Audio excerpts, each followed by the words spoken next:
Okay, well, welcome everyone. Good evening. I'm Rebecca Hawthorne, President of the League of Women Voters of Lake Minnetonka Plymouth area, and your moderator for tonight's first ever Northern Lake Minnetonka Mayor's Forum. This event builds on a long-standing tradition established by the South Tonka League of Women Voters, which hosted a successful annual Mayor's Forum for Southern Lake Minnetonka communities for more than 15 years. Following last year's merger of the Wayzata Plymouth area and South Tonka Leagues, we saw an opportunity to expand that tradition, bringing this forum to the Northern Lake Minnetonka communities as well. So tonight's event reflects our broader regional commitment to engagement and information sharing. It is my pleasure to welcome the mayors and senior representatives from Plymouth, Wayzata, Long Lake, Medina, Corcoran, Minnetonka, and Mound, as well as our in-person audience and those joining us virtually. The League of Women Voters is a nonpartisan volunteer organization founded 106 years ago that works to increase the understanding of public policy issues and to encourage active, informed participation of citizens in their government through education and advocacy. The purpose of tonight's forum is to bring together leaders from across the Northern Lake Minnetonka region for a single community-focused discussion about the priorities, challenges, and initiatives shaping these communities and how local decisions affect our daily lives. Let me briefly review the format for this evening. Questions have been prepared by the League with input from the community. We will also take questions from the audience. Please write them on the note card, the index cards available from our volunteers, and raise your hand to have them collected. We will stop accepting questions from the audience at 7:30. We ask our panelists to please keep their responses to approximately 1 minute, honor system here, so we can hear from everyone, and each of you will have 2 minutes for closing remarks. Our goal is an informal, engaged conversation across our panelists this evening. Now it's my pleasure to introduce tonight's panelists. Deputy Mayor Clark Greger, representing Plymouth. Good evening. Mayor Andrew Mullen, representing Wayzata. Council Member John Schwingler, representing Orono. Mayor Charlie Miner, representing Long Lake. Mayor Todd Elbers, representing Medina. Good evening. Council Member Dean Verenkamp, representing Corcoran. Welcome, everybody. Mayor Jason Holt, representing Mound. And Mayor Lisa Whalen, representing Minnetonka. Good evening. Thank you all so much for being here. So let's begin with our first question. Big, broad question. You choose how you would like to answer it. We're going to start with Deputy Mayor Greger and work ourselves down the line here.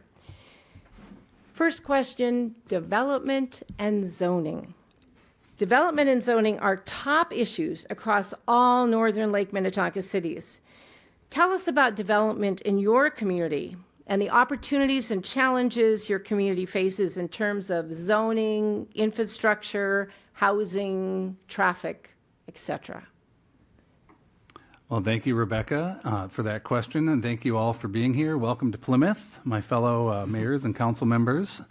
That is a big question, development and zoning, and for Plymouth, we are very excited for the next year or two because we get to work on our 2050 comprehensive plan, and our city staff are excited to hear that the whole council is excited about that. The comprehensive planning process is a great opportunity to look at all of that, and for our council, the topic of affordable housing is definitely a priority, and so we are looking a lot at changes that we can make to at a city level to focus on making housing affordable for people at all levels. Seniors in particular is a priority for our council. So we've done a number of things in the past few years as well. We created an inclusionary housing policy that encourages developers to add affordable housing to certain size projects. And we've already now seen two new projects that have kicked off that are going to follow that policy. So we have the Boulevard way up on the north end of Plymouth at 494 and Bass Lake Road. It's going to add almost 1,000 new units, with 20% being affordable housing. And then closer to Wayzata, at 6 and 101, we've added a new building that's going to break ground in the next year or so with another 20% of affordable units. Thank you. Yes, thank you. Great to be here amongst our neighboring cities, and thank you for the opportunity. Wayzata, I guess, is fully developed largely. We don't have a lot of open land to work with, so constant pressure for redevelopment. And that comes with it some challenges, pushing density where sometimes locals don't appreciate that or don't want it. But I'm going to take the question a little bit different direction, because I think there's a macro level issue going on at the state that's affecting all of us, which there was some movement the last two cycles at the legislature to strip local control around zoning. And many of us here strongly oppose that, as do many cities in across the metro and the state. But our council is extremely focused on protecting local control to make sure that local zoning decisions are left in the hands of local decision makers that represent local communities, and not state representatives or outside forces trying to push different agendas, whatever they may be on either side of however you look at this. But that's been a big focus. I and the mayor of Deep Haven and many up here have participated in kind of a coordinated effort to push back on that in the Capitol. And so I'll leave it to others and reserve their time. But that's been a focus for Wayzata, is to protect local control. And we will continue to fight it. It doesn't look like it's going to make it through this session, but it will not go away. And we do not want the state making decisions around zoning and land use, at least speaking for Wayzata. Thank you. Thank you. It's zoning and development. As we look at City of Orono, we have those. We don't have a lot of commercial, so we're mainly residential, and we're good part of our area is 2 acre minimum, right? And we do have the areas in Navarre and those areas with smaller lots and around the lake. So that's a constant pressure that's always going on. People buying land, they're buying a piece of property and looking, and they want to develop it the way they want to develop it, whether it's building a house one of the size that they want to build it, and especially on Lake Minnetonka. And so there's constant pressure. We're constantly looking at it. We had a work session on Monday looking at how do we look at our code when it comes to that. As far as attraction for new commercial side of things, we're limited on that area. But boy, we sure, welcome and are working with the ones that we have. We had a nice development going on with some garage condos being built right off of Old Crystal Bay Road and Wayzata Boulevard. That's turned out to be a beautiful project. So always looking for that, and who knows what comes up next down the road. So Thank you. Yeah, thank you. Great to be here. When it comes to City of Lone Lake, we have a nice mixture right now. It's almost 1/3 residential, 1/3 commercial, and 1/3 business district, and it's pretty filled up. It's only a 1 square mile city, so there really isn't any additional development opportunities in the current format.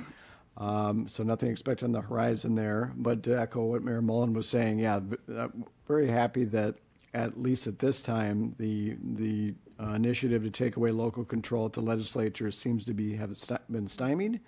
The concept is, what's a single family lot right now could turn into having 2 or 3, even 3 homes on it.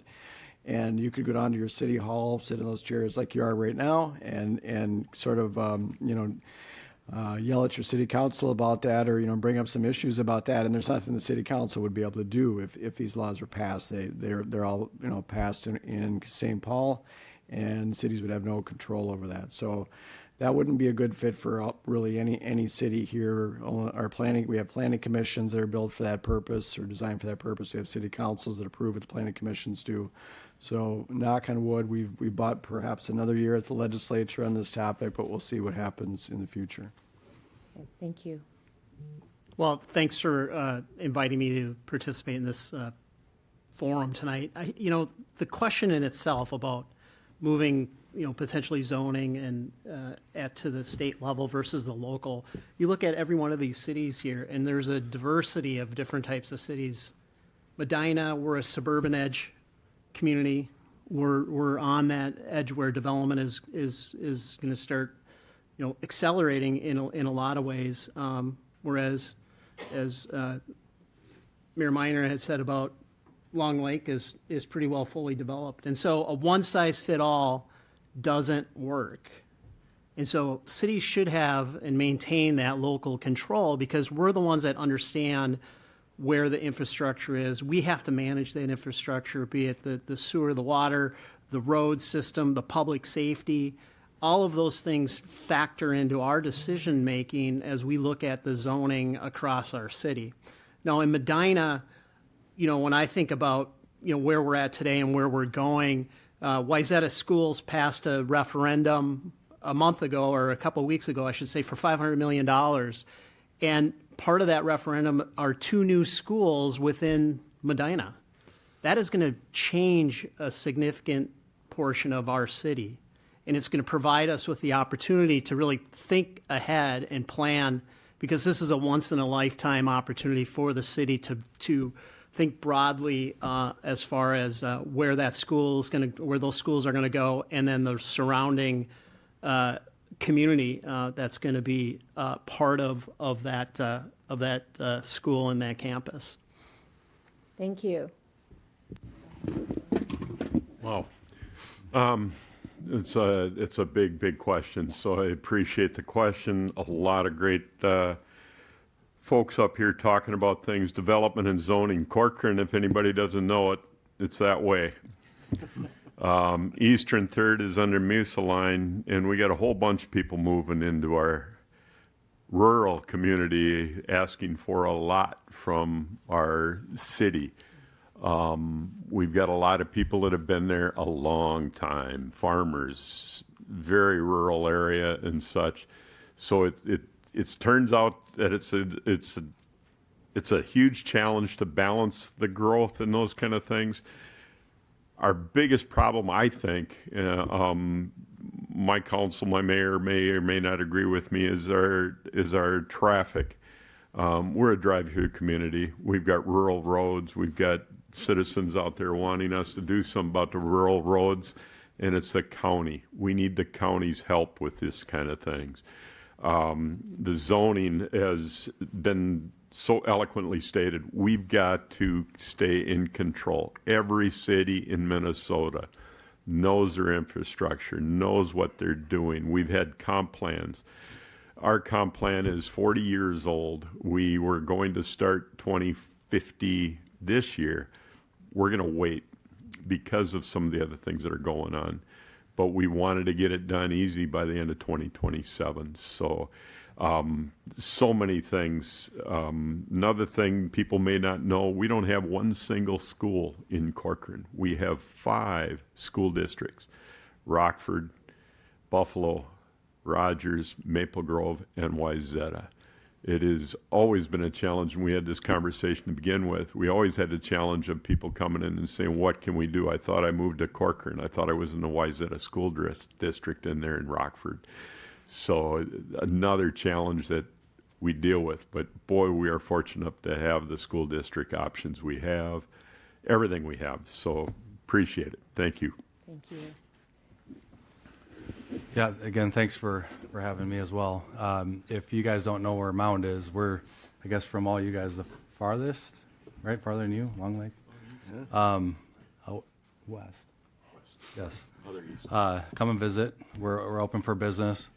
It's funny, I talk to people all the time, and they're like, yeah, I remember Mound, or I used to grow up in Mound, but I haven't been there in a while, right? And I said, well, you're missing out. We got a new development right downtown. It's called Artesa. It's a 62. They call it and better, not and up.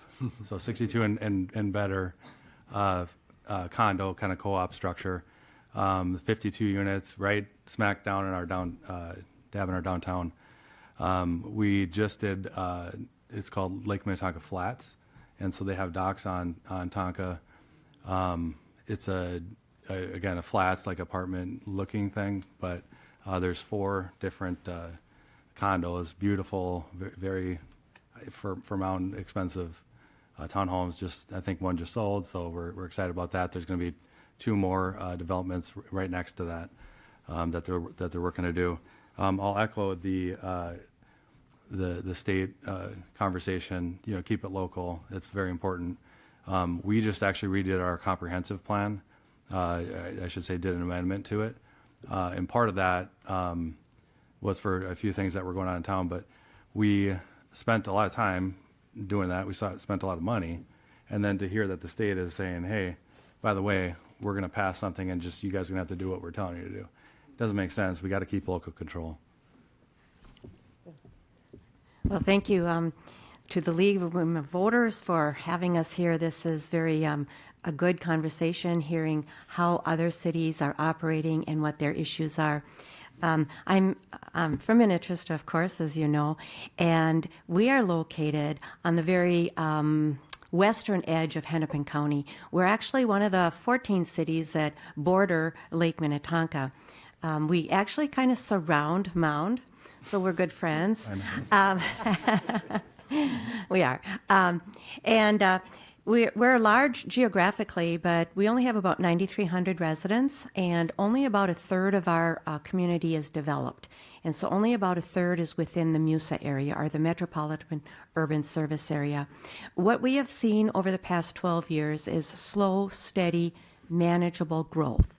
We have about 100 to 110 new homes a year, and that's something that we can manage, and that is something that's very critical to us, because if you have explosive growth, and I know some of you have had that, it's really hard to manage. And so that's one of the things that we keep an eye on. We recently, or currently, we're kind of running out of lots, and so we've had a request by a couple of developers if they can come into the MUSA, and we've made those adjustments. We've allowed that. They're going through the process right now. Having said that, I also want to reiterate the fact that we vehemently oppose any housing bill that will restrict local control. And there's so many issues why. The state does not know what our infrastructure is, as been mentioned. They don't know what our fire protection is and what equipment we have. They also don't know our police departments and how they can respond.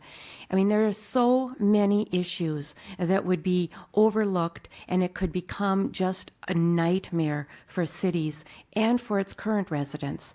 And so therefore, I think we are all in agreement here this evening that we vehemently oppose any local control, or any state control over local issues. And that doesn't really even apply only to housing and zoning, or to zoning and planning. It applies to some other areas as well. But that's all I have to say on that. Thank you very much. Great to hear you really building on one another as we hear the perspectives of the various cities. I'm going to shift us a little bit to taxes and finance, and thinking you've addressed this prospective state legislation. What impact will federal funding cuts and prospective state cuts have on your city, and which areas will be most affected? So federal cuts and prospective state cuts, which areas in your city will be most affected? And let's start with Mayor Mullen, please, and we'll go right on down. Yeah, I mean, there's certainly a trickle-down effect from funding pullback at the federal and state level. And what I worry about at the local level is the most substantive place that I think we'll see it for City of Wayzata is infrastructure. Small cities like Wayzata don't get any local government aid. We get very little support from the county, so we're kind of left to go it alone, and we kind of have to come with our hat out at the Capitol to try to get them to invest back in infrastructure that benefits the whole community. And there's many macro factors that are impacting it, and it's not just the pullback in funding. There's fraud issues. There's all kinds of things that are impacting local infrastructure. And so, from a city's perspective, that's what I worry the most about. I mean, you look at the bonding bill at the Capitol, if we even have one, we see a retraction more and more in infrastructure investment and higher investment in other areas. And I'm not making the argument that one is good or bad. I'm simply saying that at the local level, the people paying local property taxes that are looking for water infrastructure, streets infrastructure, and help that impacts the whole county or the state, when that funding goes away, the infrastructure still needs to be built, and it's going to get pushed to local taxpayers in the form of property tax. So when the funding goes away, guess where it hits the locals? Right in their checkbook on their property tax. So that's what I worry about. Thank you. Yes or no? Yeah, I to agree with what Mayor Mullen says right there is that one of the things we look at in Orono, again, without a lot of commercial tax base at all, where it's really comes down to our our property owners. And that creates, and a lot of it's on, I think we're the second largest landowner or city on Lake Minnetonka. And as we know, in Lake Minnetonka, values keep going up, right? So in turn, that affected into the tax bill part of that. And at the same time, as we're trying to maintain a lower tax base, keep that down there. But, you know, there are things coming across there all the time. And depending on what they do at the state level, will definitely impact what happens to us at the city level. And coming out there, and especially what happens in Hennepin County and what goes on with the city of Hennepin County as their, you know, property values in the city come down. Where are they going to look to get additional revenue? And my guess is, you know, they're going to come west and southwest. So that's what I have. Thanks. Thank you. In Long Lake, and I think many of our cities don't receive very much, if any, in federal funding and state, and not even so much in state funding. There's a formula called, there's a local government aid, or LGA, which goes from the state to local communities, and Long Lake, and I think Wayzata, several cities up here don't receive that, whereas a lot of others, you know, Minneapolis receives like $80 million a year in state aid, and other cities like mine receive zero. So that means that we have to acquire that money from our property taxes. But I think the biggest thing on the horizon is increases in county taxes. If you look at your tax bill, most of it is not, in fact, your city taxes. At least I think for most cities here, it's your county, what you're paying to the county taxes, and that's you know, their budget is quite significant. And there's a lot of federal changes occurring that are going down, that are landing at the county level. HCMC being a prime example of that, and you've probably been following that a little bit in the news the last couple of weeks. Huge financial challenges facing HCMC, and therefore the county, who of course owns HCMC. So that's going to put pressure on our property taxes that we pay, that we all pay, and especially the county portion of our property taxes. So that's the biggest thing that's of concern to me. Thank you. Yeah, I mean, Reminder, you kind of hit the nail on the head. It's, you know, this from a Medina right now, approximately 22% of every tax dollar is the city-based tax, and from a city perspective, we try to keep our expenses down to a minimum, and the biggest driver for expenses is going to be personnel, and so we're very, you know, cognizant of either how we staff for the city, but the county it makes up approximately 40%. And then the school districts, Medina has 4 school districts, and, you know, they make up the rest. And, you know, the county tax, we've already been visited by the county commissioner basically saying if HCMC doesn't find the funding, you know, property tax owners could see a 22% increase in their county tax part of the bill. And that's very concerning. And, you know, so I think, you know, from a local perspective, from a city perspective, you know, keep pushing on our legislators and our county commissioners to ensure that, you know, they do find the funding, and maybe they need to think about what programs that they're supporting. And I'm sure there's opportunities to cut expenses, because at the city level, we really focus on that to try to be lean and efficient from a staffing perspective on what programs that we operate within the city. And I think they really need to take a look at what are the priorities from an expense standpoint. Corcoran has got many of the same issues and complaints. Trying to hold a flat tax rate based off of growth and stuff has worked okay for the last 7 or 8 years, but I had the feeling it was going to catch us, and at the tax time, I think everybody knew we were the highest estimated tax going up. I think that was all over the news. I try not to pay much attention to it. We knocked that down. As the other folks here say the same thing, we are in their roles to control spending, to do these things and to do it right. In Corcoran, we've got infrastructure needs, all of these things, and our biggest challenge we have right now is a lot of developers want us to pay for the sewer, want us to pay for the water. We don't have that money, and I'm not willing to put it upon the burden upon our taxpayers, our property owners and such. So that's number one. A shout out to Hennepin County. It would really be nice, and I'm sure everybody up here has talked about this, if Corcoran gives this much to Hennepin County and Hennepin County tax, we should get a lot bigger share than what we see, same as all of the other neighbors here. With the amount of money that's contributed, we don't see much coming into our city from Hennepin County.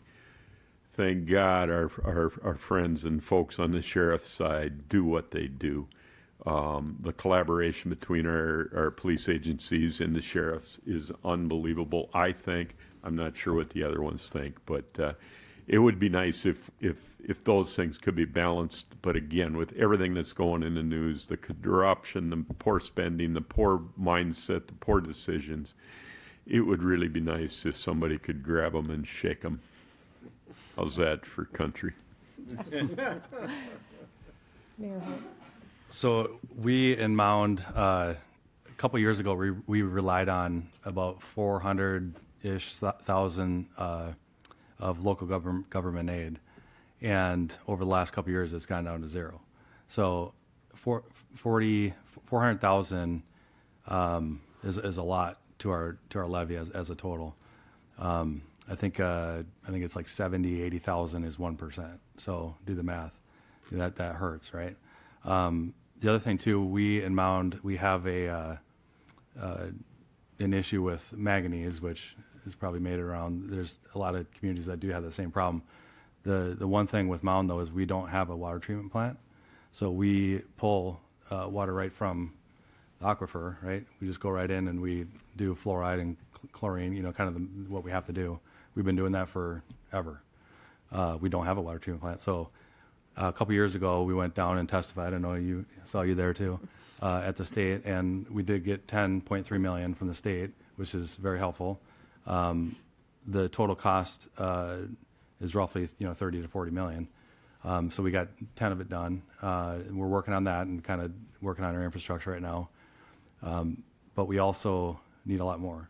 And Mound is very diverse in their, the economic nature of, how our residents are. We have some on the lake and some inland, all different types of income levels. And it's tough for us to just take on this new thing that we have to do. And the funny thing is the state of Minnesota told us that we have to, either solve this or figure it out, the Department of Health. So we sent the letter to everybody and said, don't drink your water, for the time being. Figure it out yourself. Here's how you do it. You do water softener and reverse osmosis, do that, get everything tested. So we've been telling, the residents this for 4 years, but we're really very hoping that we're going to get another allocation this year, praying that we do. Again, I won't go back into the Hennepin County comments, but I agree with all the Hennepin County comments as well.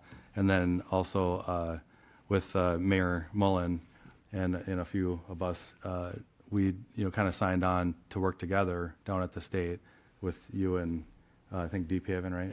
Yep. Leading the charge on that. So we appreciate that. But property tax reform in general, again, some of our lake houses on the lake, their tax went up a lot. We have townhome retired folks that are on the lake. Again, great houses, nice neighborhood, but then they go up 27%. Now again, that's kind of pocketed, but for the most part across our whole city, it was actually not bad at all. It was actually some people even didn't have any increase, but we can't do 27% increase on fixed income senior citizens. So, Thank you. Mayor Whalen. All right, so federal taxes or federal funding does not come to Minnetrista, nor does state funding. We don't get any LGA, similar to most of you. One of the things, though, and we can talk about, I'll be talking a little bit about the bonding issue. What we've done over the years is we've looked at needs and wants, and we have prioritized, and we have a set of goals and priorities, and we say, okay, which ones can we meet and how can we meet them? And based on that, that's what we base our taxes on, or our levy on, and our budget on. Unfortunately, that does mean raising our levy, and we've done that. However, we've done it consistently, modestly over the years. Rather than having a big, huge sweep like some communities have, we've done it consistently and moderately over the years. I think part of the issue is good communication with our residents, telling them why we're making these increases, what we're spending our money on, and we've also done surveys to find out from the community what their priorities are. So putting all that together, I think we're on good footing here. We've had numerous budget discussions and truth and taxation hearings, and we've had no one show up. And last year we had a 9.9% increase. The year before, a little over 12% increase. So it's been going up. But when we tell our residents what it's for, why we have to do this, I think they understand because they're in sync with what is happening in our community. We spend a lot of money on our roads and prioritizing that and public safety. Those are our primary issues. Talking about federal funding, we are concerned about the federal funding coming to the state and being allocated to MnDOT and for transportation because we have Highway 7 transversing through our community, and there are some real safety issues there.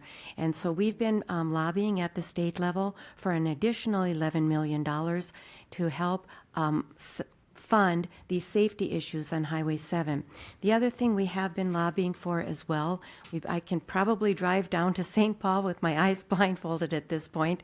We're seeking state bonding funding. We don't know if there's going to be a bonding bill. We don't even know how much it's going to be allocated for local projects such as infrastructure.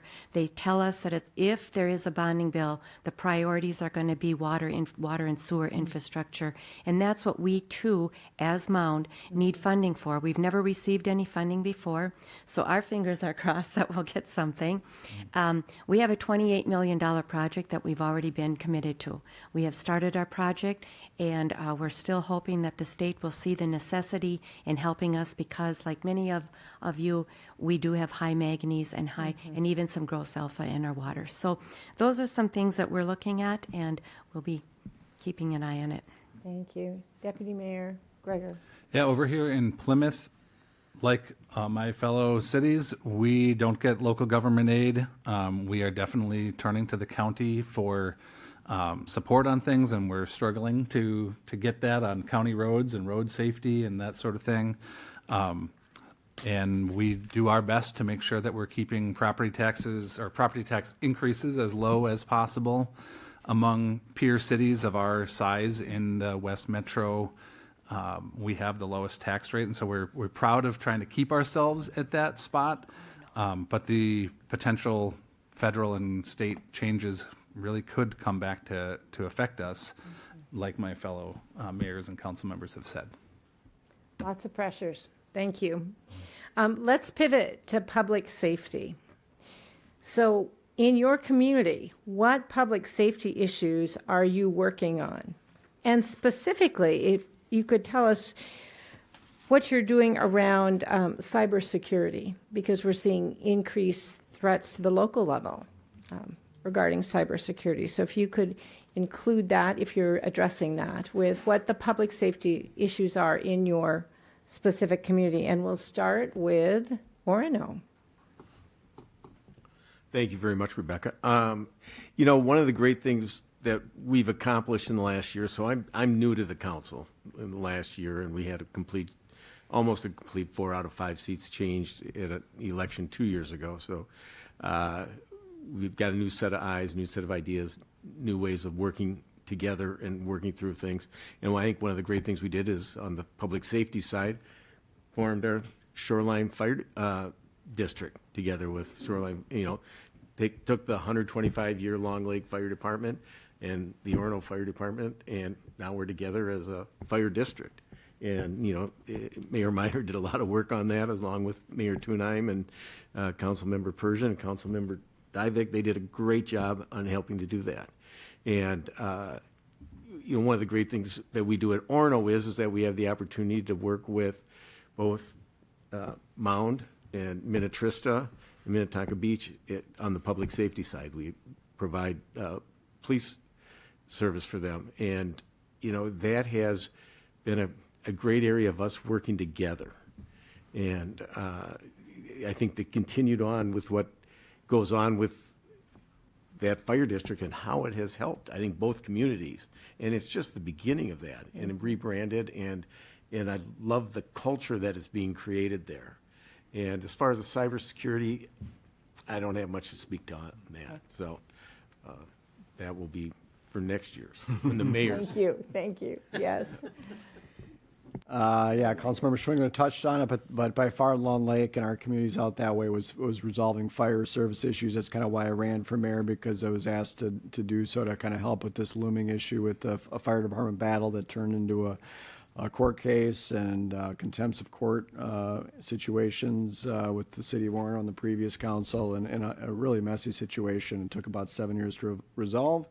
And as of January 1st, we have a new fire department that serves our communities as well as Minnetonka Beach, and maybe other partnerships in the future. So that's by far a big thing public safety wise. But all of our communities here, I think with the exception of Plymouth, we all share public safety resources. They give their resource, provide services to smaller cities or receive services from other cities. So it's really important for cities our size to have those partnerships. And policing is getting very expensive. Fighting is getting very expensive.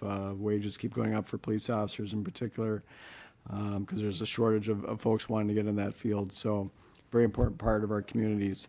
Otherwise, cybersecurity, I would just say a quick response would be ensuring that our city staff's computers or city computers are protected and sort of insulated against cyber attacks. A number of cities in Minnesota have been subjected to ransomware attacks, and causes a big problems. I'm sure you've heard about St. Paul and some other cities, so just trying to prevent something like that from happening.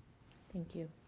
I mean, I really don't have a lot more to add about public safety than what's already been mentioned. I mean, Medina has partnered with, Medina had 2 fire departments, Loretto and Hamel. They merged to create the West Suburban Fire District. Maple Plain and Independence are in the process of joining that as well, because I think Mayor Minor had mentioned, the costs are going up, for fire. The costs are going up for police.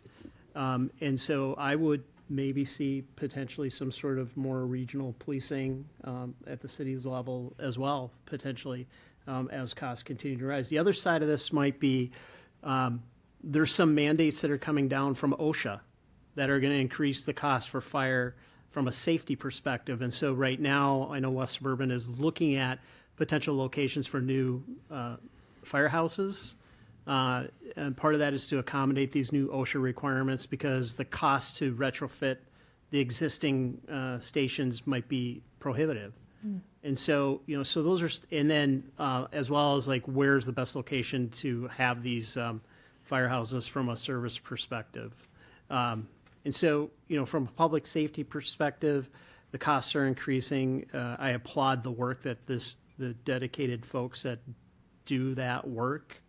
They are really our heroes within our community for what they do on a day-to-day basis, and really appreciate everything that they do. As far as cybersecurity, I think about it differently. I think about it from where is there opportunity for people to try to scam the city and try to receive like illegal payments or fraud. I mean, quite frankly, it's fraud. And so I work with our staff all the time to be diligent to make sure that they're not, that they have the right business processes within their accounting process to ensure that fraudulent invoices don't get submitted or payments go out the door that shouldn't go out. So it's something I do in my day job, so I'm pretty experienced in it, but it is something that we monitor to ensure, and we've had experiences where we've had those types of situations come up. Okay. Thank you. Thanks. Corcoran, 3 fire departments. I'm going to include 4. I'm going to say it differently. Hanover does a fantastic job taking care of our northwest corner of Corcoran. West Suburban, I'm going to say Loretto and Hamel, both near and dear to my heart with what they did, and their merger has turned out great in my mind. They both believe they do things very, very well, and they've merged, I think, well. It was some issues at some point, but when I made some comments about these are subject matter experts on how to fight fire and those kind of things, let's leave it up to them and then let them tell us what to do, not a bunch of us telling them what to do. Think Rogers also. The folks up in Rogers have done a great job for us. That's a growing community. They've thought of different things, different ways to do that, but it's something we need to address in the next 3 to 5 years in Corcoran, and it's in the forefront of our mind. Other public safety, we have a police department. We are extremely proud of our police. 17 great women and men in our police department, and we are lucky to have them. We've done a lot for retention, those kind of things. We don't always pay the most, but they're happy with us. The cybersecurity side, we've got a whole bunch of people that work with us and for us at City Hall and stuff, a number of volunteers in the community, a lot of experts in our community that are doing a lot of recommendations. And cybersecurity, while it's extremely important, it's extremely costly too. So thank goodness for some of our volunteers and some of the people that are helping our staff get through that. Thank you. Great. So Mound used to have its own police force, and how many years ago we joined with Orono. Actually, a lot of our guys went over there, and ladies. We do like a contract model, so I think we pay about half the bill, but out of 4 cities. But we're thrilled. I mean, we really do like Orono. We like the community policing model. I don't think it's public officially, but we just made an offer to our new police chief. We just did interviews, so I think that you'll hear the new person eventually.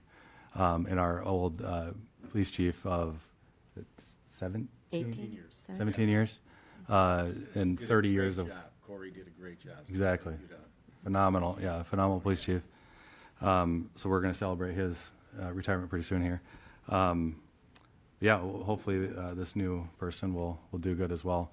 On a different note, biking, which is totally different, but anyway, still public safety.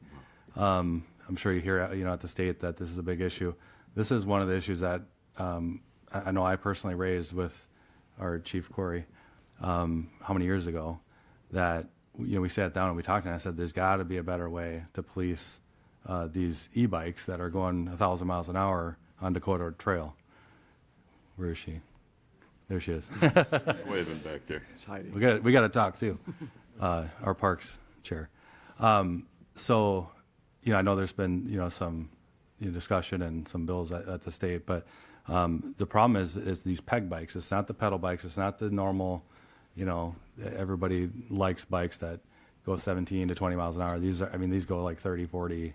I think 80 miles an hour sometimes, and they shouldn't be on those trails, dodging kids and people walking and stuff. So anyway, so good movement on that.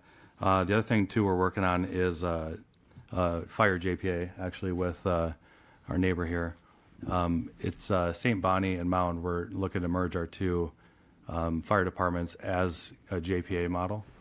And in between us, we have Minnetonka, and then also we have Spring Park. So we have the 4. So, we kind of have, one of the 2, fire departments. We have a phenomenal fire department. There's nothing wrong with it. We're actually, I think, get a lot of accolades in the state. But we're looking out in the future. Is this a sustainable model? We are a volunteer fire department. So we are looking at it. There's a couple big issues that we still have to, break down if this is going to work out or not. Worst case, we're going to stay a contract model, and we're going to look into more duty crew and whatnot. We just hired our new police chief, which our chief, I think he had about 50 years of experience and quite a bit at Mound, or all at Mound.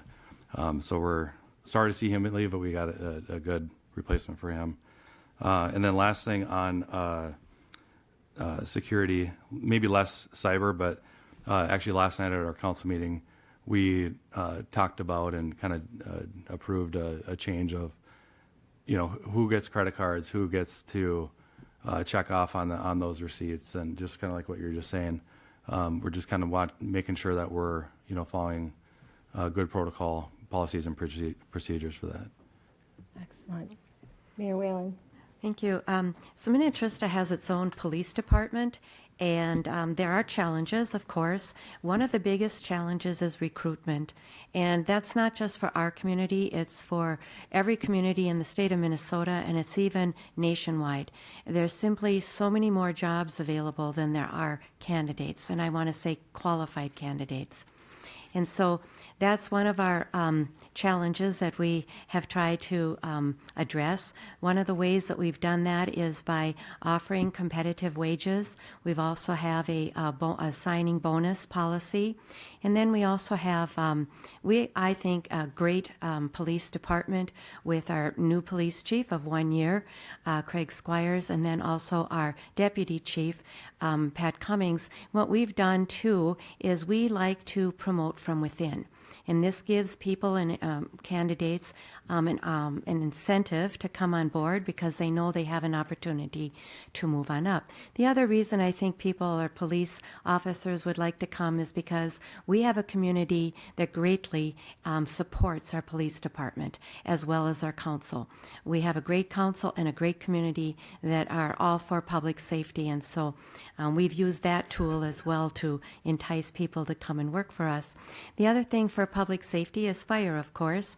What we do is we contract with the city of St. Bonnie for part of our area, and then we contract with Mound for another part. As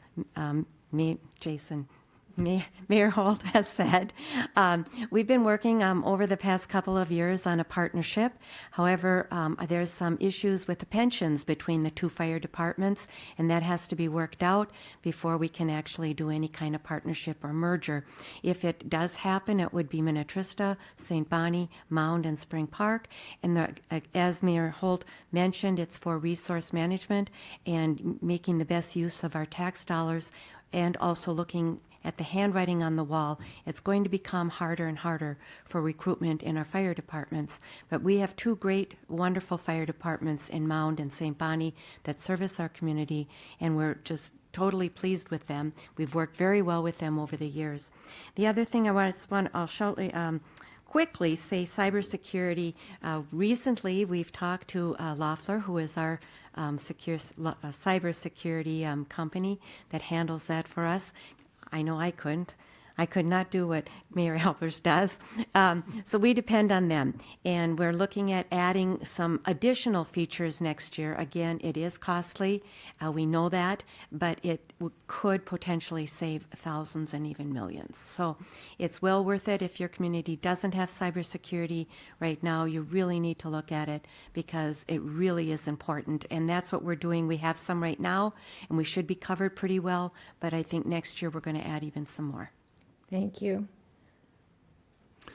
Like Mayor Whalen was saying, recruiting is definitely a priority for us with public safety, both for our fire and police. And we actually just swore in a new police officer last night, which was exciting. And at another previous council meeting, we swore in several new officers.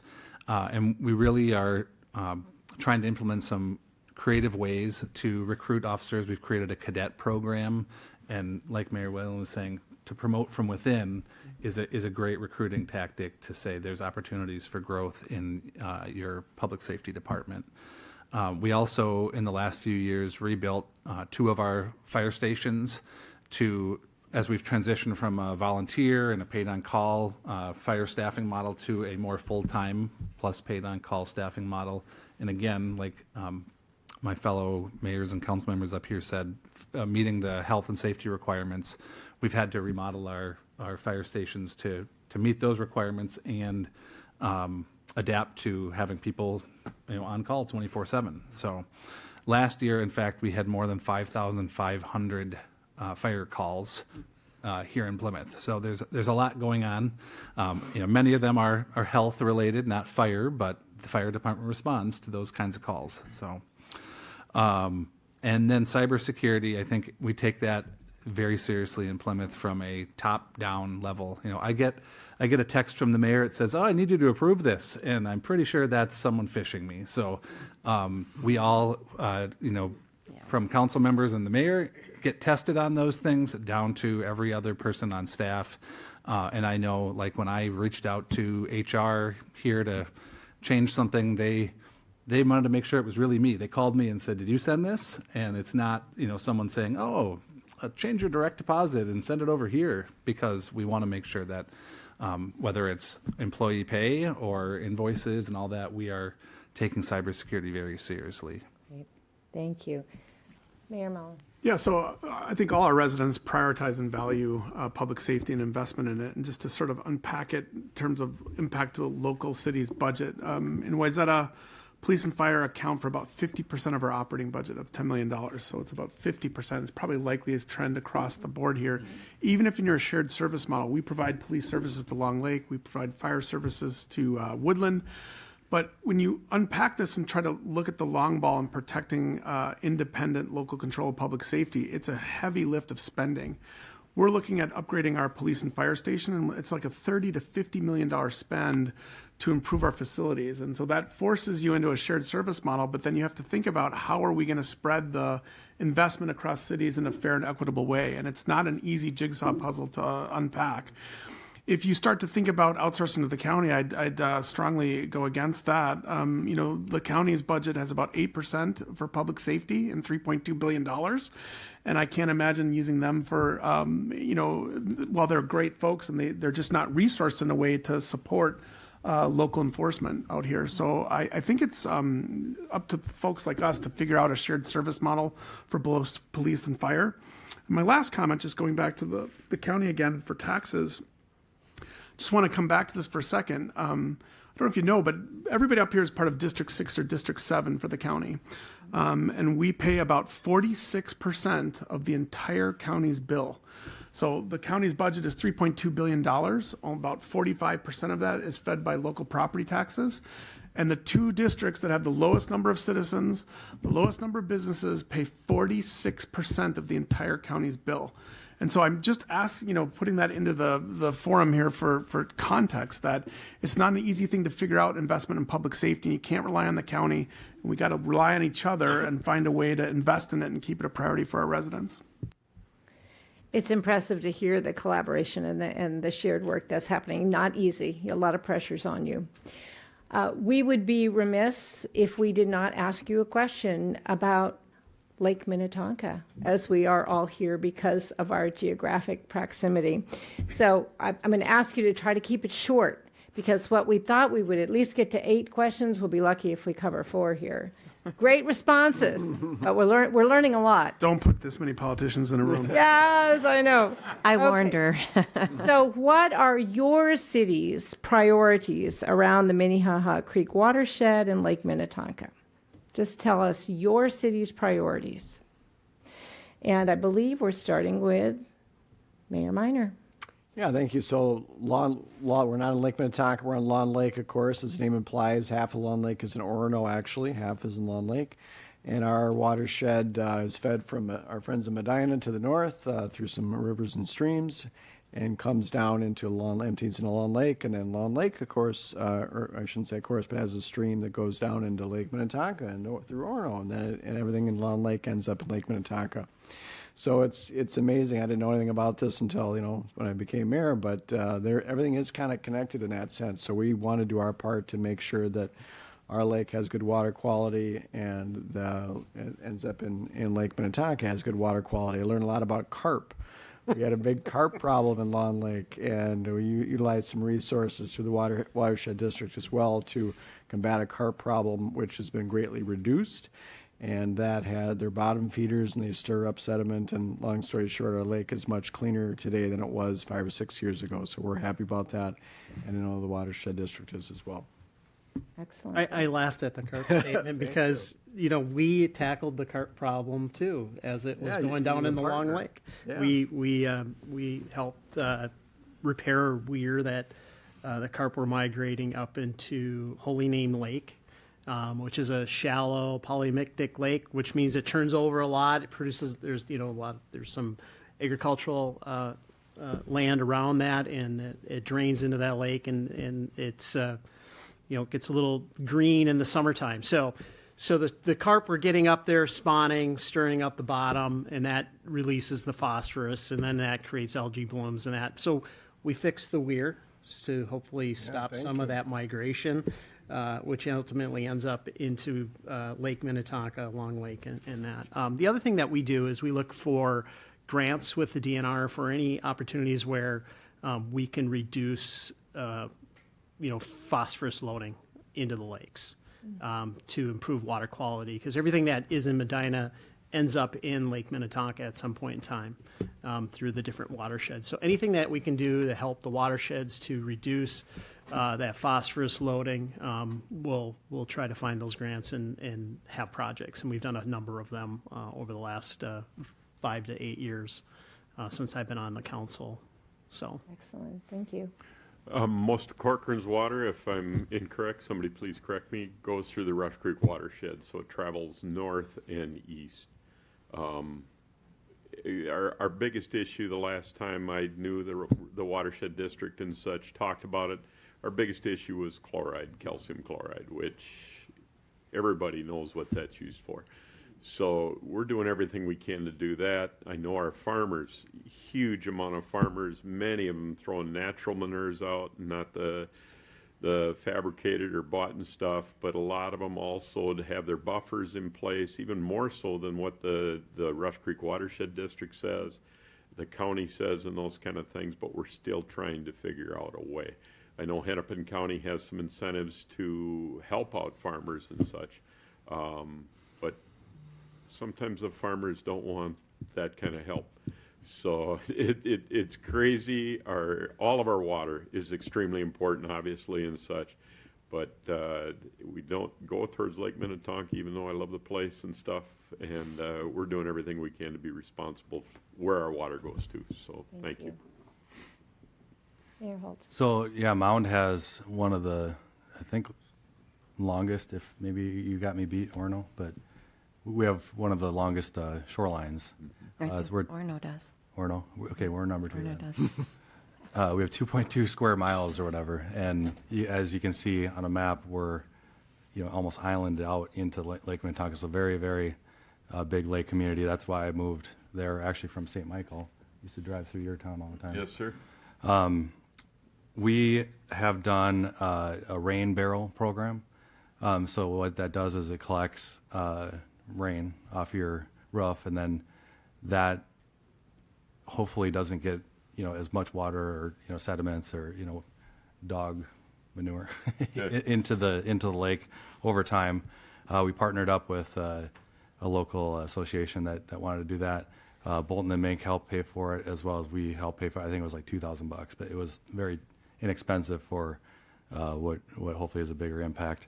There are, I know, a lot of like LID discussion, Lake Improvement District discussion. Now we feel in Mound that that really should be a state issue. It should be taken care of at like the DNR or the state level. Otherwise, every little bay on Minnetonka across the board is going to have a district. Kind of think of like its own taxing district. And we just had that come up last year, and Mound again decided against it. I know Orono has done, I think, 1 or 2, and there's other places around the lake that have them. Again, our fear was that every single little bay would want one, and again, we think that's better handled at the state. The last thing is stormwater drains. When I got on, or as mayor, I guess, I was like, we got to do like an adopted drain, like everybody, like you hear about, right? And paint them green or like little fish symbols or something, because again, everything goes in to Lake Minnetonka in our community. And then I found out, well, we already have one that I think it's a state level or county or something does it. So it's like adopteddrain.com, and you can literally adopt. And we actually had some of our neighborhoods that actually adopted a drain already. We don't paint them, but so that's kind of a cool thing that our residents are taking that on. There's probably a lot more to go around though. Thank you. Mayor Whalen. Thank you. So Lake Minnetonka is surrounded by 14 cities. That's a lot of cities. And the Lake Minnetonka Conservation District is only one of 2 districts in this entire state that has the sole authority to create legislation or rules governing the surface waters of Lake Minnetonka. So I used to chair that organization. There are 14 board members, so this seems like a cakewalk to me. But anyhow, so there's actually 2 issues here. There's recreational issues, and then there's water quality issues. And how each city goes about that is actually dictated by our watersheds. So there's the Minnehaha Creek Watershed District, and they dictate and they have certain rules and regulations that cities have to adopt and follow. In our city, we have 2 different watersheds. We have the Pioneer-Sarah Creek Watershed and the Minnehaha Creek Watershed currently, and so we adopt their regulations and rules and follow those, and that's what protects our water quality, and also our groundwater, and the water that's underneath the earth, the aquifers. So what I want to just say is that we do whatever we can to protect those waters because they are an integral part of our community. And they also are important to our wildlife and our fisheries and so on. But the other thing is there's been some talk and there's also some recreational issues, particularly surrounding Lake Minnetonka, because it is the most visited lake in the entire state. And so many people boat on this lake, we're almost loving it to death. And that's what we're actually doing with a lot of our lakes in our state today.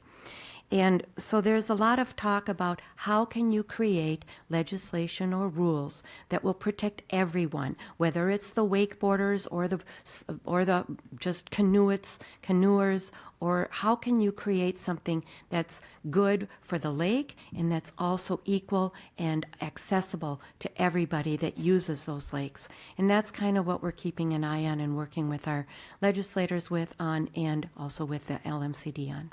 Thank you. Thank you. Deputy Mayor.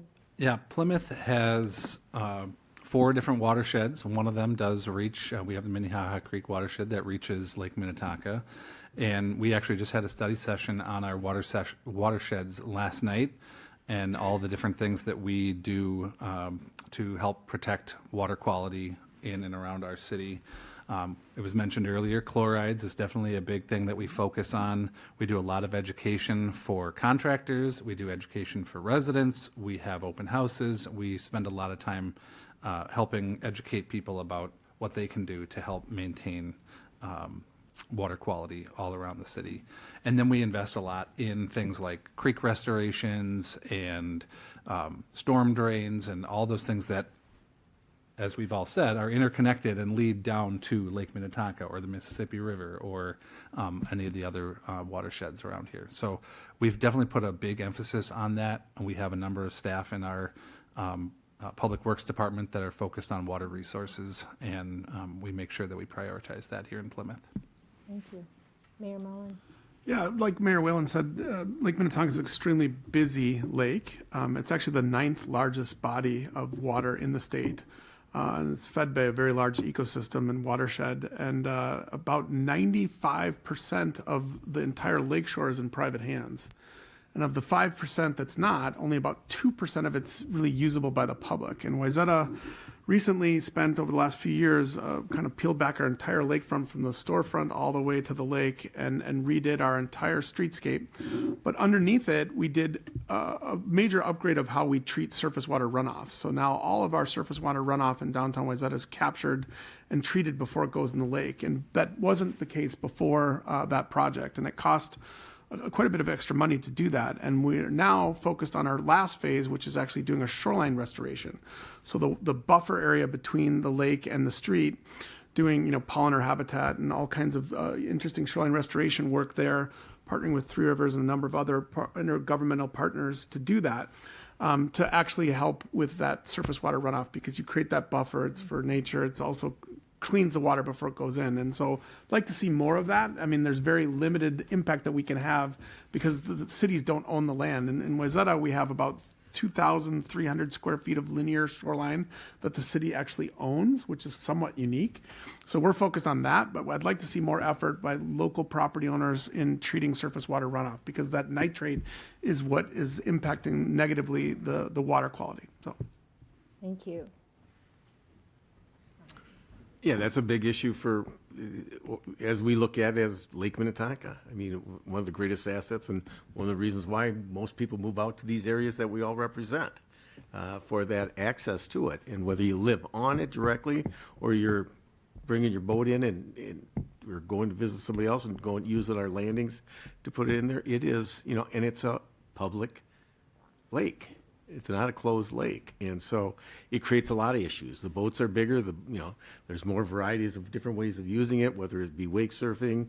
You don't see water skiing as much, but you got the wave runners. You've got all of those different people who want to enjoy the lake, and we've got our fisher people who are out there constantly. So there's always this conflict going on, and we hear it from our citizens all the time, and that's something that we talk about and looking at solutions for that and what can best be do that. We've got a great, I believe, a representative from our LMCD who does a great job, who really cares about the lake, who's a longtime person, living on the lake, growing up on the lake. And also, as far as the stormwater runoff and all of that, we're addressing that all the time, especially with the new houses or someone coming in and doing an addition or doing some changes to their property.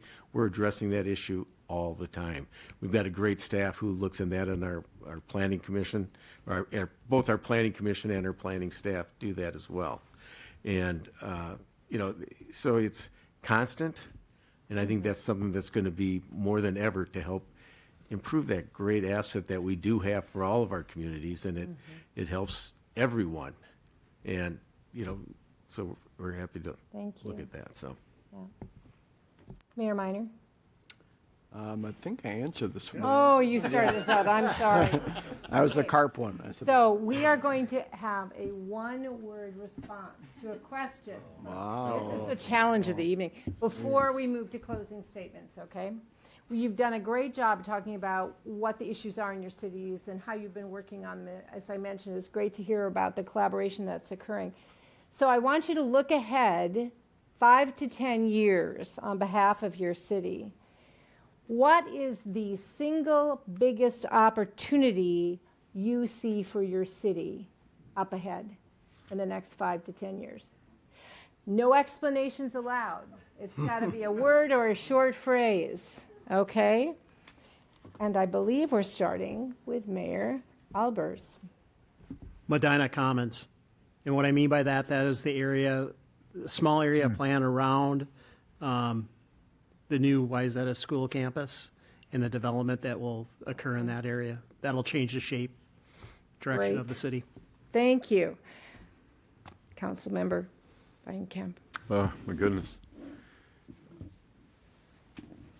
Our public service, our public campus, huge thing going on right now. How to pay for it, those kind of things. We need improvement there.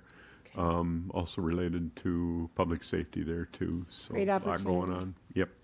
Excellent. Okay. I'm going to follow the instructions. Redevelopment. Redevelopment. Excellent. Mayor Whalen. Managed growth. Very good. Greatest opportunity, Deputy Mayor Gregor. Redevelopment and city center. Okay.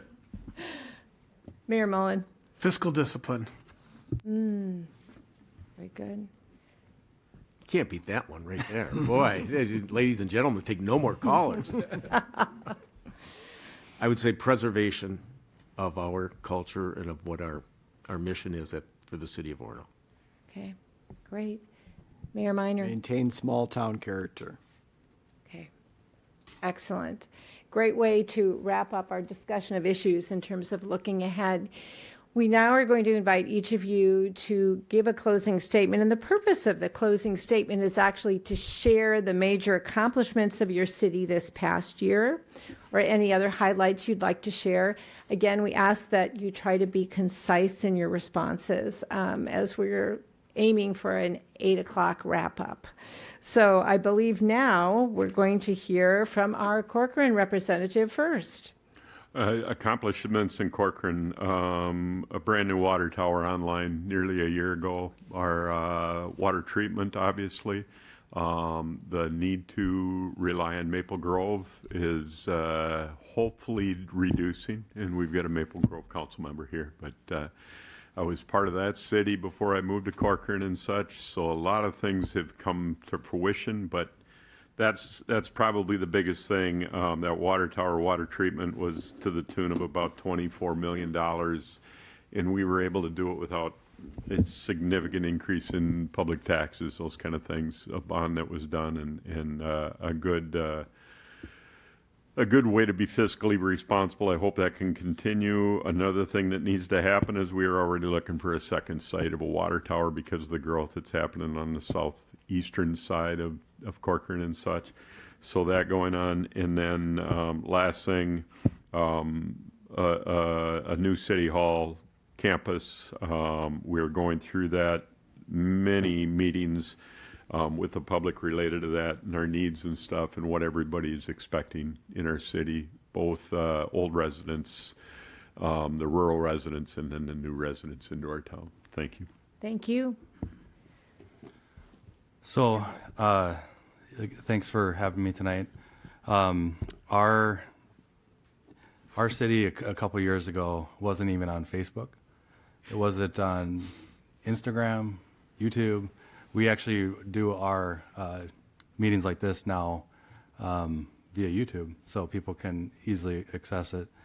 Our newsletter has been revamped. It literally looked like the ones that you saw 20 years ago, right? The grayed out, just print, pretty boring, black and white. Now it's beautiful, it's colorful, it's impactful. It actually has good information in there. We read at our website as well. That's again another good thing here. We just brought on a new deputy manager that has been instrumental in some of this. We brought on a new city manager, which he's just, I think, rounding his second year. Younger guy. Again, nothing against older people, but just some new blood in the city. Careful. Careful. Yeah, that's why I said it. We're a lake community. Come to Mound. It's beautiful. If you haven't been out there, you got to come because it's not probably how you remember it. We just did a new park right downtown Mound. It's called Lost Lake Commons. It's right on Lost Lake. You can fish in Mound. You can water ski, boat, wakeboard, do whatever you want. We have, I think, about 600 public docks. So if you move to Mound and you are a resident there, and you can get on this list, and it takes about 7 years. It's happened to me. But 7 years later, and then about $400 or $500 a year, you can have a dock on Minnetonka. So although I live on a separate lake that feeds into Minnetonka, I can't get my boat through on my lake that I'm on. Although I can have a dock for a couple $100 on Lake Minnetonka, which is crazy when you think of like how much marinas charge. So come to Mound. You can be on the lake in a few years. Again, back to our Lost Lake Commons. We just talked about last night, like some interpretive signs that we're going to put out there. I think next meeting we're going to talk about some chairs and tables and that kind of thing. It's, again, a beautiful, brand-new park right downtown Mound. We're going to plan, have a farmer's market kind of spill into that a little bit more. We are, like I said, trying to get money for the water treatment plant.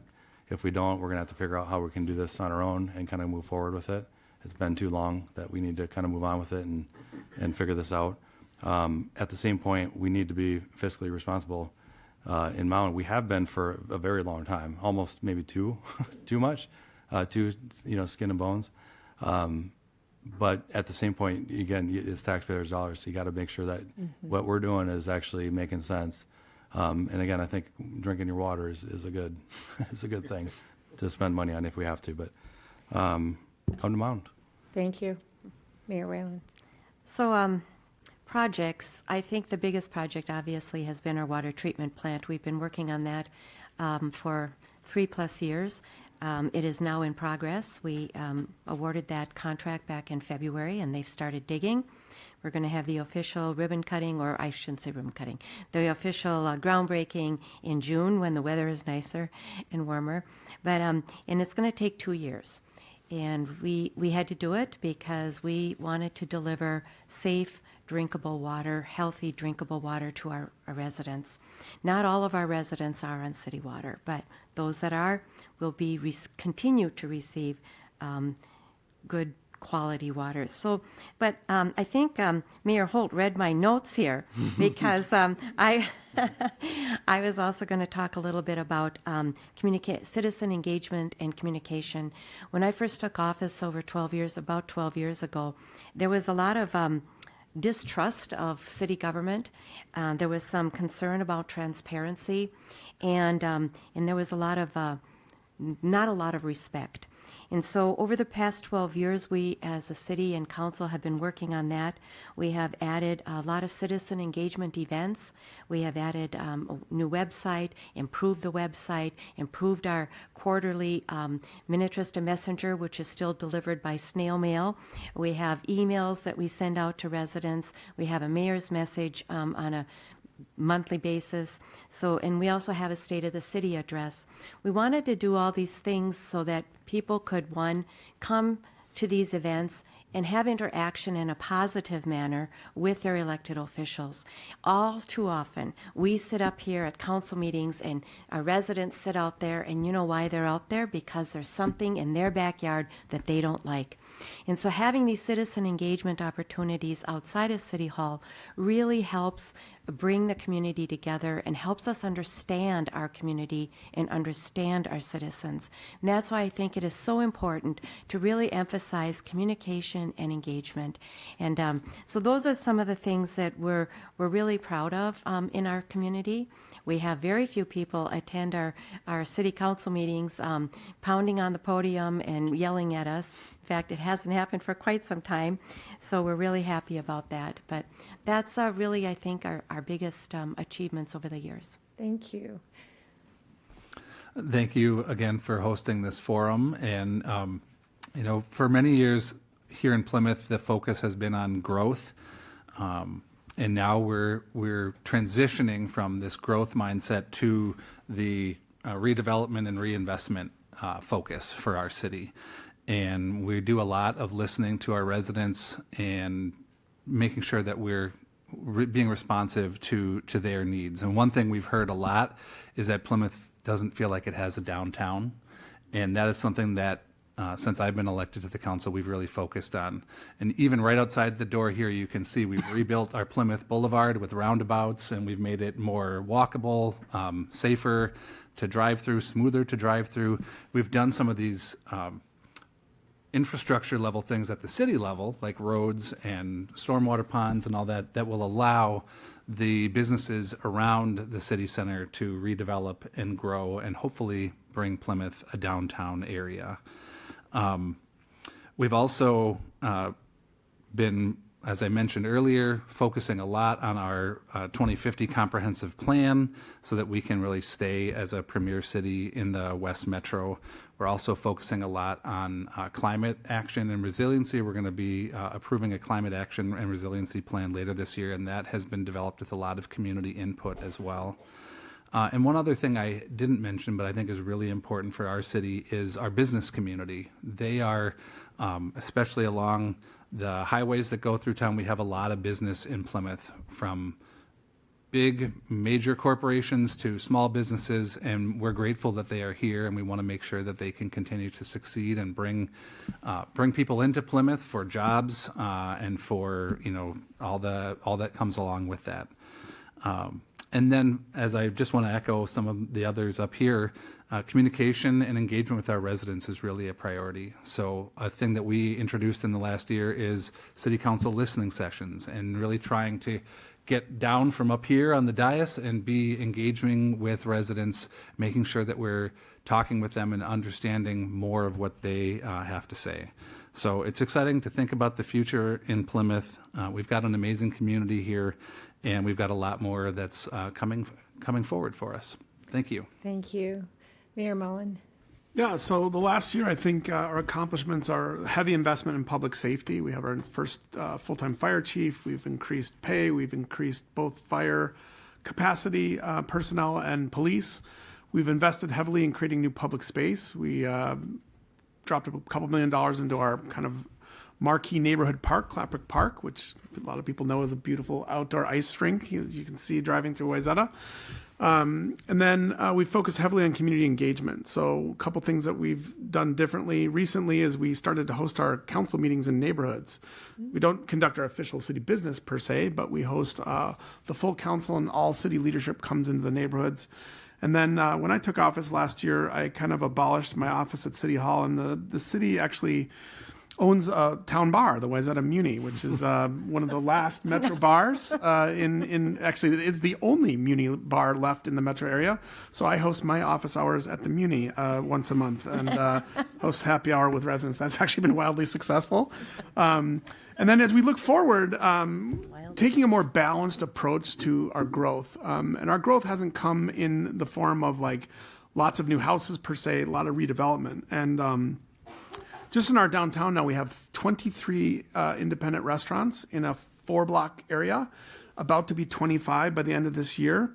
And just even 10 years ago, there was only 8 restaurants there. And so that has kind of a more people, more problem effect for our community, both in terms of how visitors use our infrastructure, but also sometimes people not behaving. And so we are focused on, tampering that down a little bit and putting a 0.5% sales tax out there. So 50 cents on every $100 restaurant ticket to invest in public safety and keeping the maintenance of the beautiful public spaces that we've created along our lake up to the standards that our residents expect and visitors. And so balanced approach to our future growth. And we're almost overcooked. About 10 years ago, the city of Wayzata's market tax capacity was about $1.6 billion. In 10 years, it's gone up to $3.4 billion. So our tax capacity is larger than the city of Chaska in our little 2-mile by 4-mile hamlet. And that sounds great if you own land, but boy, from a tax perspective, it's hard to manage that kind of tax capacity because we get pounded by the county and state taxes, and our residents can't shoulder that whole burden. So we're looking to spread the load on our visitors a little bit. We welcome them. We want them in town. We just need a little help paying for how you use our infrastructure. So thanks. Thank you. Yeah, thank you very much for letting us have your. Sorry you got stuck with JV. The varsity were traveling, so I'm here tonight. But grateful to be here with the esteemed colleagues up here, and thank you all for your service, and thank you for the League of Women's Voters in putting on this. I think when I think back, I've been there a year. It's been, 15, 16, 17 months since we've had the change of the council. And I really see collaboration. We put together the Shoreline Fire Department, which was a big lift.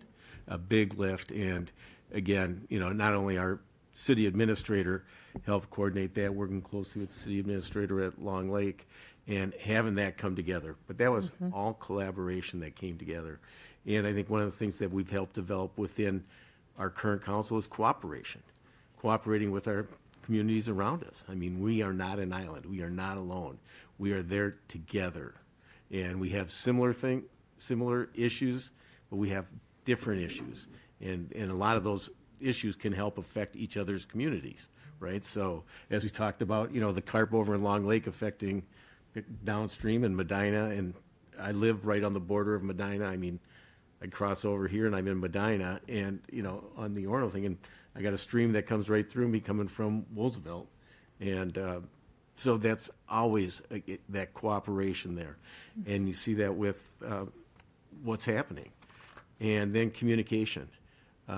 We're doing a survey for the first time since 2008. We're putting that together out to hear what our citizens want, what our constituents want, what is important to them. And one of the words I use, preservation, is that we've got these great open spaces in Orono, and we preserve that and that quality of that.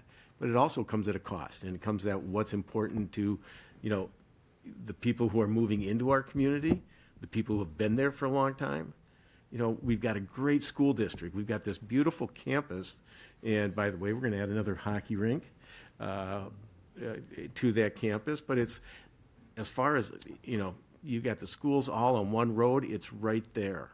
And that's, we got world-class school, as far as that goes, as well as the other school districts around here. I'm a graduate of Mound, so I'm very proud. And we were Mound then, too. But that survey, I think, is really going to help us, and it's going to help what that looks like going forward. And, first time we sat down and did some goals planning a month or so ago. Sat down with our staff and with the council members. We had a work session where we identified what's important. We did a couple months ago, I guess. And what do we want to accomplish? And then now we're measuring that to see how we're accomplishing on that and where we were. And we had first Monday night's meeting, we had a report in regards to where we're at on the different issues.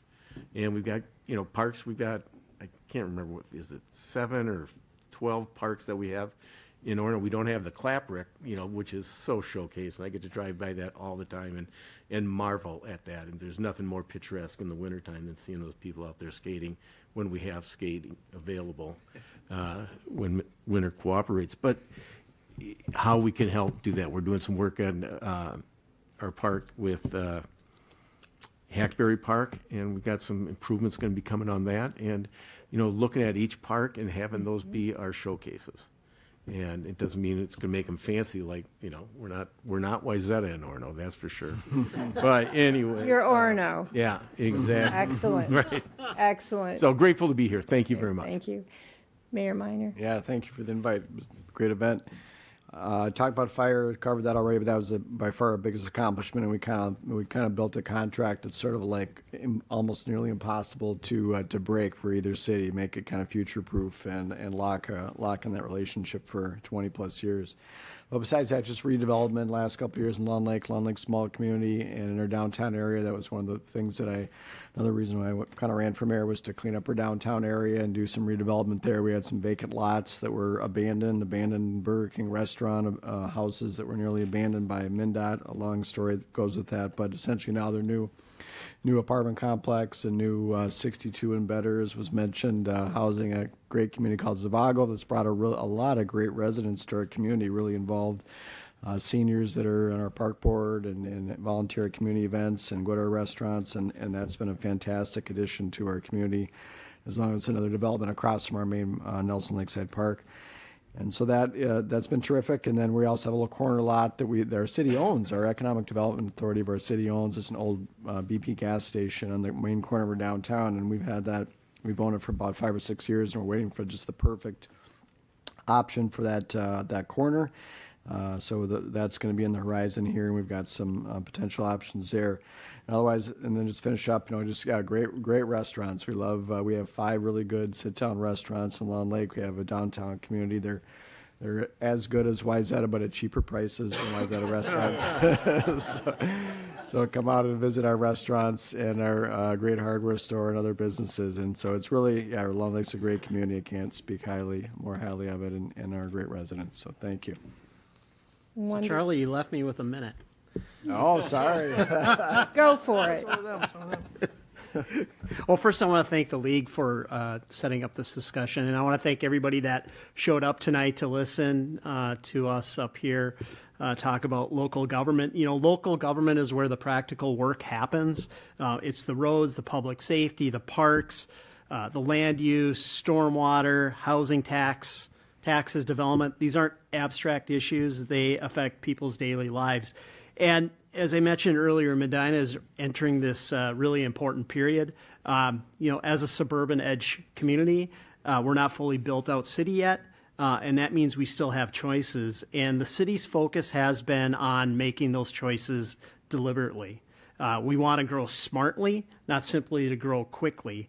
That means directing the development where the infrastructure can support it, protecting the natural resources and open spaces that we have abundant in Medina, honoring our rural character of our community. That is one of the biggest things that we hear from the residents, is to maintain that rural character, and strengthen the areas where thoughtful planning can improve the city's long-term future. And as I mentioned, Wayzata is building the school campus in Medina, and this is a a once-in-a-lifetime generation opportunity for the city to plan the area around the school and Highway 55, more than a collection of just separate parcels. This is our potential for building a downtown. So we mentioned Plymouth, had to go back and redo a bunch of work, redevelop to build that downtown. This is our opportunity to build that downtown. And we can think that the future Medina is a well-planned area around the schools, with trails, safe transportation, neighborhoods serving commercial activities, housing choices, and public spaces that serve the residents. That is the kind of growth that should really help shape the city in the future and not left by chance by not planning for it. And then also, I'm not really talking a lot about the accomplishments because the city has accomplished a lot, but we also do that less glamorous work that responsible cities have to do, planning for our fire services, parks and trails, infrastructure, environmental protection, city staffing, technology, and the long-term financial sustainability of the city. And that's our focus. And none of this, fits neatly on a bumper sticker, but it's the work that we have to do to keep the city strong. And so my view is Medina should be, plan before it reacts, invest before systems fail, and grow without losing the qualities that make our community special.